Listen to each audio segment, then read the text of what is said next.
Hello and welcome to this LinkedPhone tutorial. We'll guide you through the process of setting up your business hours in the LinkedPhone app. By defining your business hours, you can ensure calls come through only when your business is open, protecting your personal time when you're closed. Let's begin. Tap on the settings icon in the tab bar, then tap on business hours. Here, you can adjust your LinkedPhone hours to align with your business schedule. At the top, you'll find your time zone. This is set by your phone's settings by default, but you can adjust it to any preferred time zone.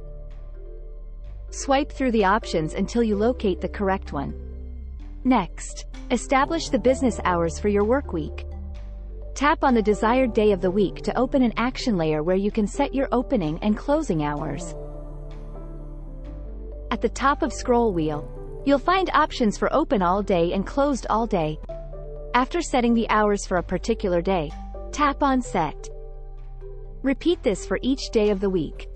Once you've set your schedule, don't forget to tap Save. That's all there is to it.